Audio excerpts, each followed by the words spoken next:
Good morning, student. Welcome to TYBSc Analytical Chemistry class. Myself, Dr. Kailas Labhade, Associate Professor, Department of Chemistry, S.V.K.T College, Devdali Camp, Nasik. Dear student, during last few lecture, we have started gravimetry. In that, we have seen different concept of gravimetric analysis. In last lecture, we have seen various factors that affect the solubility of the precipitate. The first factor that affect the solubility of the precipitate is effect of addition of acid. When acid is added to the solution containing precipitate, in that case, solubility of that precipitate increases due to addition of acid. Another factor that affect the solubility of the precipitate is effect of solvent. As we know that polar solute dissolve in polar solvent and non-polar solute dissolve in non-polar solvent. We have to decide the solvent for washing of the precipitate. In many times, there is loss of precipitate during the washing, and this can be avoided by using suitable washing solvent. Many times, mixture of solvent can be used for the washing purpose. Another factor that affect the solubility of the precipitate is effect of temperature. As we know that as the temperature increases, solubility of the precipitate also increases. Here is the example of solubility of AgCl. Solubility of AgCl at 10 degrees Celsius is 1.72 milligram per liter, and this solubility increases up to 21.1 milligram per liter at 100 degrees Celsius. Hence, solubility of the precipitate is depend on the temperature of the solution. During last lecture, we have seen precipitation from homogeneous solution. This is the new technique of precipitation. In this case, precipitating agent is not directly added to the solution, but it is generated in the reaction mixture by chemical reaction. For example, urea is used for generation of hydroxyl ion, and this hydroxyl ion is used for precipitation of many metal ions.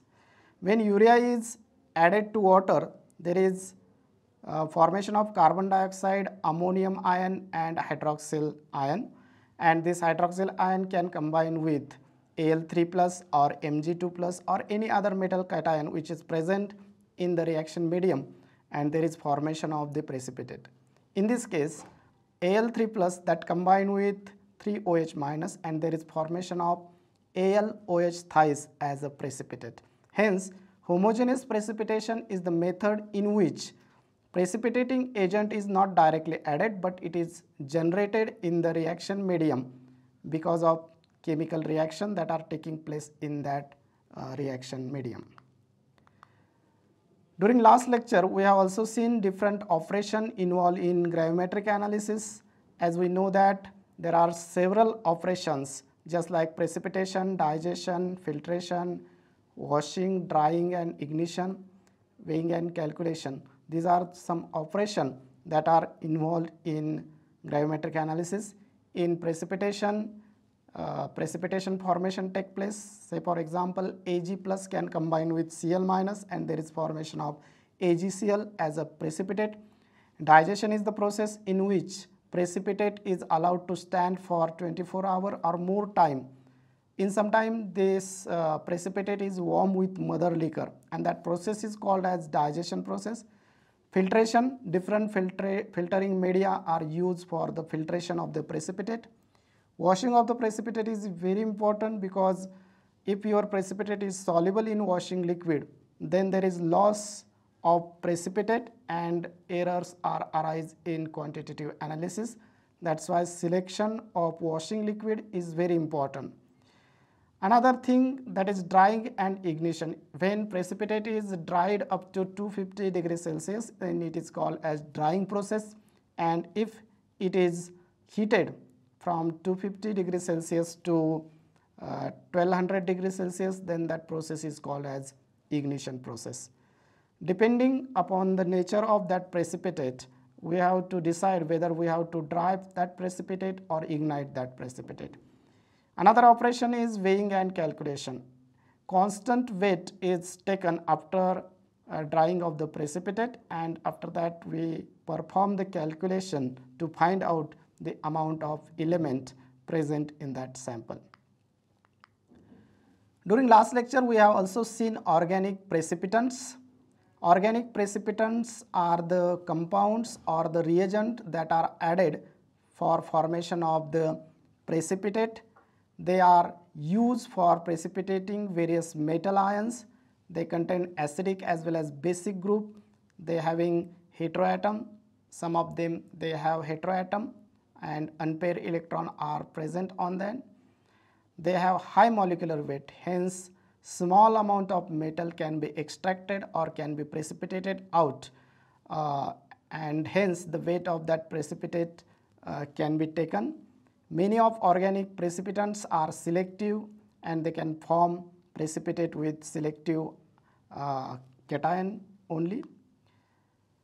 In today's lecture, we are going to see applications of gravimetry. There are different applications of gravimetry, and finally we are going to see numerical problems which are based on gravimetric analysis. At the end of this session, students should able to understand various application of gravimetric analysis, and they should able to use the knowledge of gravimetric analysis for quantitative analysis of the element. Students should able to solve numerical problem based on the gravimetric analysis. These are the learning objective of today's lecture. Now let's start with application of gravimetry. First application of gravimetry is determination of aluminum third by 8-hydroxyquinoline. During last lecture, we have seen that 8-hydroxyquinoline is the organic precipitating agent. It is also called as oxine. Aluminum can be separated from beryllium and magnesium by using 2 to 5% solution of 8-hydroxyquinoline. 8-hydroxyquinoline can be used for several elements, and aluminum third is the one of the element that can be precipitated out or that can be extracted by using 8-hydroxyquinoline as a reagent. Now, how this reagent is prepared? 2 grams of 8-hydroxyquinoline was dissolved in 100 ml of 2 molar acetic acid. 2 molar acetic acid is prepared, and in that 2 grams of 8-hydroxyquinoline was added, and that solution is used as a reagent. After addition, dropwise addition of ammonia is there till turbidity persists, and after formation of turbidity we can say that enough ammonia is added, and this turbid solution can be become clear solution by adding few drops of acetic acid. I repeat again how that reagent is prepared. 2 grams of 8-hydroxyquinoline was dissolved in 100 ml 2 molar acetic acid solution. To the same solution, dropwise addition of ammonia is carried out till the turbidity is persisting, and after that few drops of acetic acid were added to get clear solution, and this is the reagent which is used for the precipitating out that Al third. Now the procedure, how determination of aluminum can be carried out. Take 0.45 gram of aluminum ammonium sulfate solution. If unknown solution is not given and you are going to practice how determination of aluminum third can be done by 8-hydroxyquinoline, for that purpose you can take 0.45 gram of aluminum ammonium sulfate and dissolve it in water containing about 1 ml of concentrated hydrochloric acid, and this solution is then diluted to 200 ml. After that we have to add 5 to 6 ml of 8-hydroxyquinoline reagent, that is 10% solution in 20% acetic acid. After that you have to add 5 gram of urea. Then cover the beaker and heat the beaker at 95 degrees Celsius for 2.5 hours. Precipitation is completed when greenish yellow solution become orange yellow. This is the color change when precipitation is completed. Greenish yellow solution becoming orange yellow. When orange yellow solution is observed, you can say that precipitation of that aluminum is completed. Now allowed to cool the solution and collect the precipitate in sintered glass filtering crucible. After that, we have to wash this precipitate with hot water, and finally you can wash this precipitate by using cold water. We have to dry this precipitate at 130 degrees Celsius, and finally weight of the precipitate is taken, and aluminum can be calculated as AlCN9H6On thrice. By obtaining the weight of the precipitate, you can able to find out the percentage or the amount of aluminum which is present in that solution. This is the structure in which 8-hydroxyquinoline is shown, and in second case the complex which is formed with aluminum, that is shown.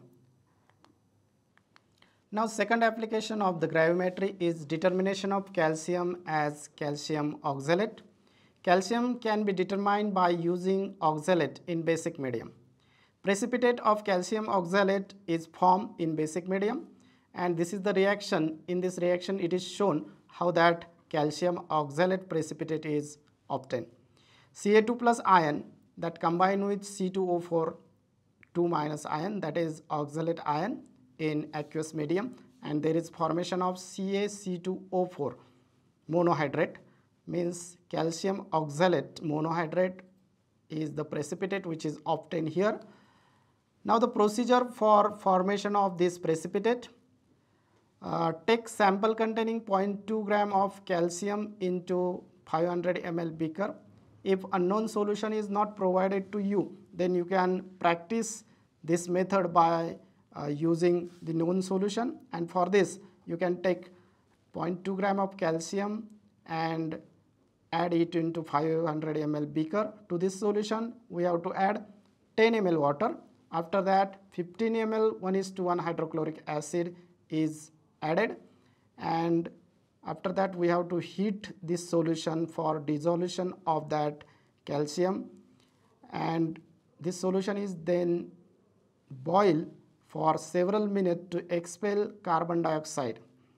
In this case carbon dioxide is expelled out. After that dilute the solution to 200 ml and 2 drops of methyl red indicator was added.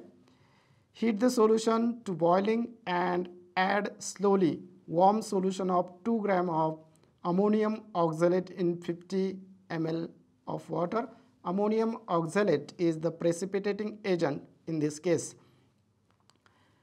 Now to this solution we have to add 1:1 ammonia solution for the neutralization. In this case solution become neutral or slightly alkaline. We have to observe change in color. Change in color is red to yellow. Allowed to stand the solution at room temperature for at least 1 hour. After the precipitate has settled, test the solution for complete precipitation with few drops of ammonium oxalate solution. This means that you have to add few drops of ammonium oxalate solution. If calcium is remaining there, then it can form precipitate. After that, filter the precipitate and dry at 105 degrees Celsius for 30 minutes, and finally we can determine calcium from the calcium oxalate monohydrate.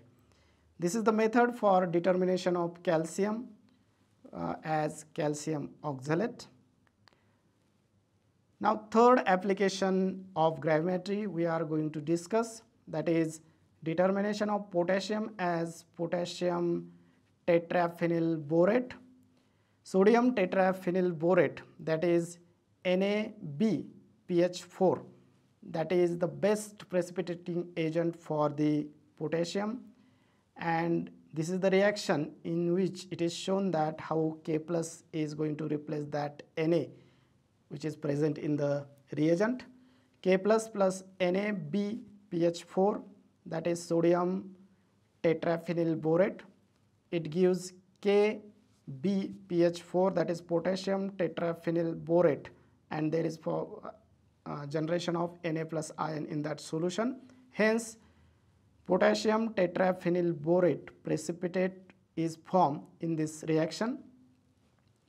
Now the procedure for this precipitate formation: weigh out accurately 0.10 gram of potassium chloride and dissolve it in 50 ml distilled water. In this way, we can get the solution that containing K plus ion. Add 10 ml 0.1 hydrochloric acid to the same solution. After that, we have to add 40 ml sodium tetraphenyl borate reagent with constant stirring, and there is formation of the precipitate. Throughout the experiment, we have to maintain the temperature of the reaction medium below 20 degrees Celsius. After that, allow the precipitate to settle down for 1 hour. Then we are going to collect the precipitate on sintered glass filtering crucible. This precipitate is washed with saturated solution of potassium tetraphenyl borate. 5 to 10 ml solution is used for washing, and we can wash that precipitate 2 to 3 times. After that, final washing can be done by using 1 to 2 ml of ice cold distilled water. Drying of this precipitate can be carried out at 120 degrees Celsius, and weight of the precipitate is measured as KBC6H5 4 times, that is potassium tetraphenyl borate is the precipitate, and its weight can be taken, and from the weight of the precipitate, the quantity or the amount of potassium which is present in that solution can be found out.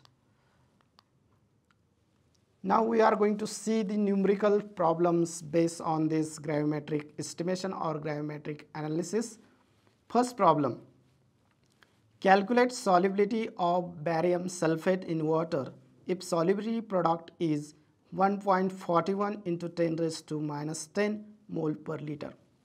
In this problem, solubility product, that is KSP, is given, and from value of KSP we have to find out the solubility of barium sulfate in water. We know that barium sulfate is sparingly soluble salt, and its solubility in water is very less. We can able to find out solubility if the solubility product is given. Now let's consider the solubility of BaSO4 in water as X.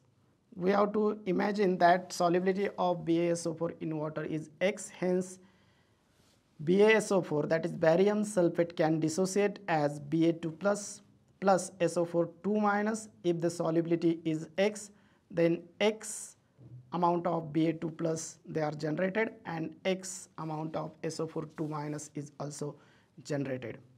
Now the solubility product equation for the barium sulfate is given as KSP is equal to concentration of Ba2 plus into concentration of SO4 2 minus.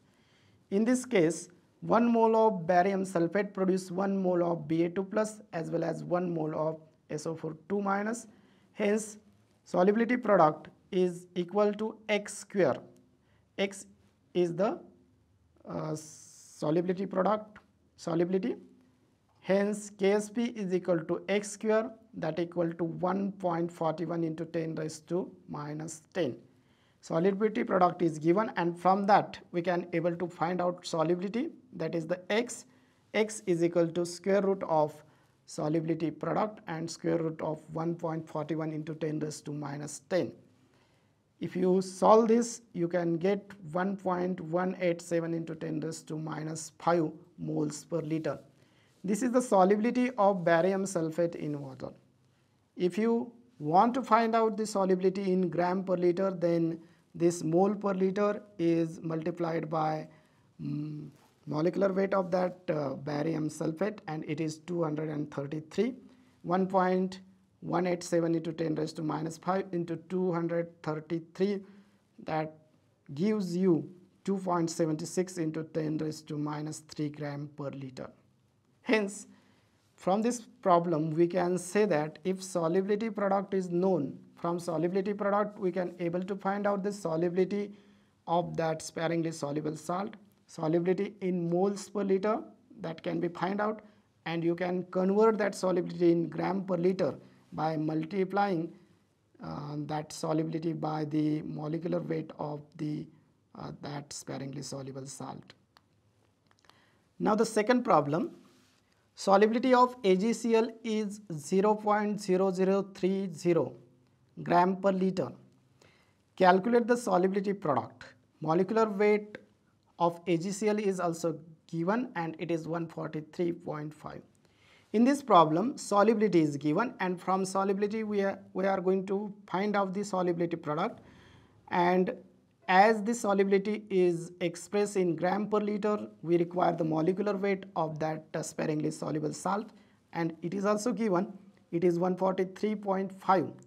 Let's see, solubility of AgCl is 3 into 10 raised to minus 3 gram per liter. Hence, we can find out the solubility in moles per liter by dividing the solubility in gram per liter by molecular weight of that salt. Hence 3 into 10 raised to minus 3, that is divided by 143.5, and the answer is 2.09 into 10 raised to minus 5. This is the solubility of AgCl in moles per liter.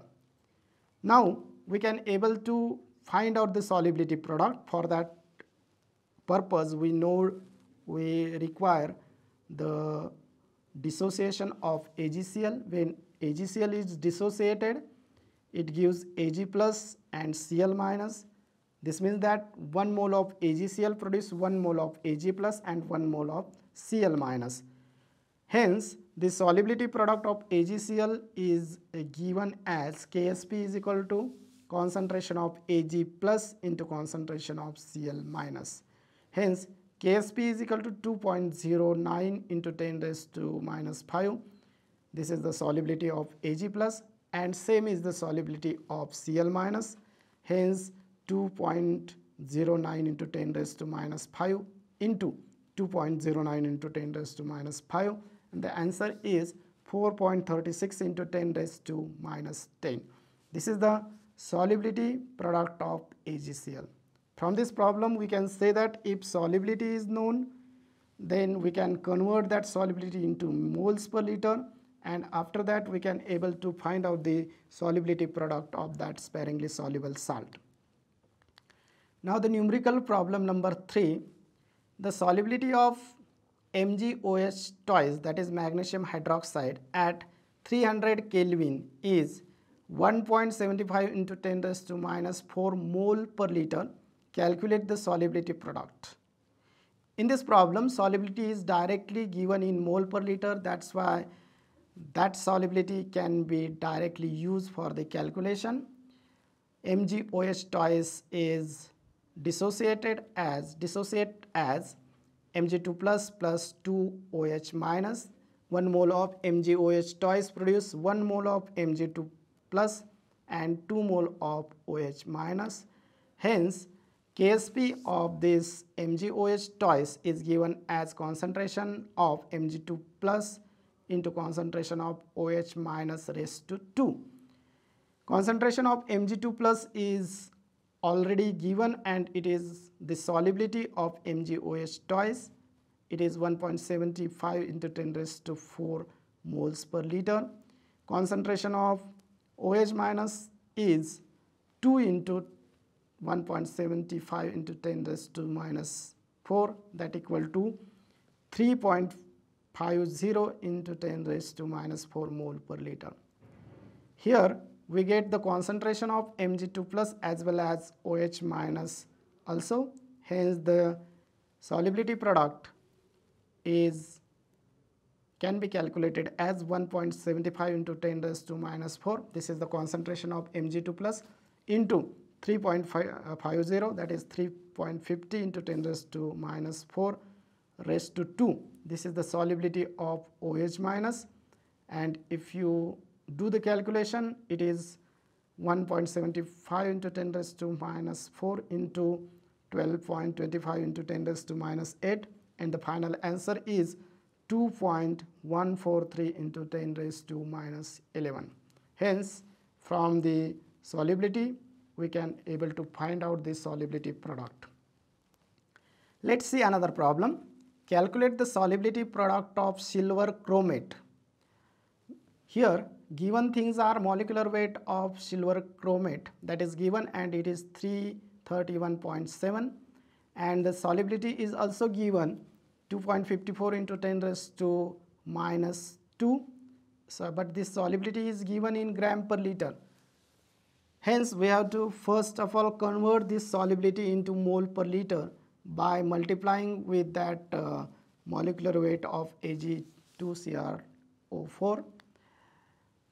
Thus, solubility in moles per liter is equal to 2.54 into 10 raised to minus 2, that is divided by 331.7, that equal to 7.76 into 10 raised to minus 5, that is the solubility in moles per liter.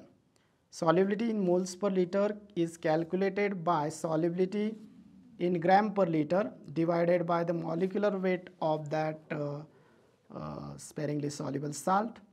We get the solubility in moles per liter. Hence, solubility product can be calculated. For that purpose, we should know how that salt is going to dissociate. 1 mole of Ag2CrO4 gives 2 moles of Ag plus and 1 moles of CrO4 2 minus.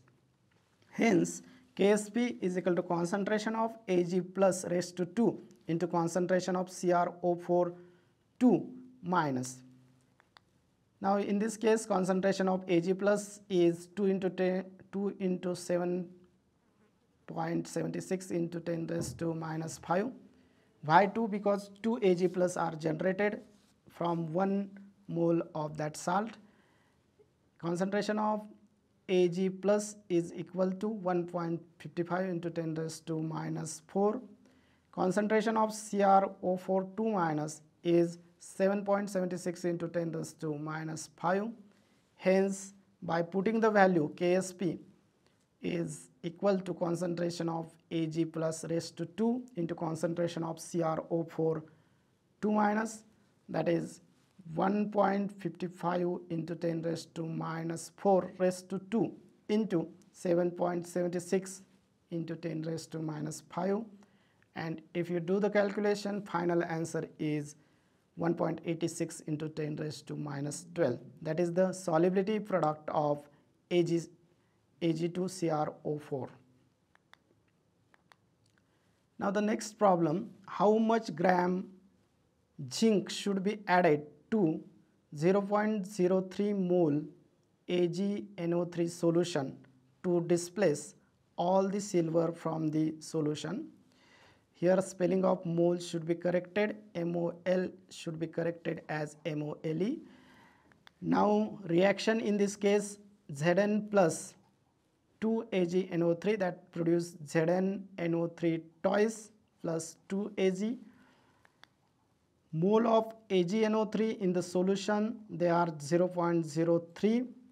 Moles of Zn to be added to the solution, 0.015. As AgNO3 and zinc are reacting in the molar ratio 2:1, that's why the zinc is 0.015. Hence, mass of zinc to be added to the solution is equal to 0.015 into 65.4, and that equal to 0.3981 gram. If we add 0.3981 gram of zinc, then all Ag is going to precipitate out.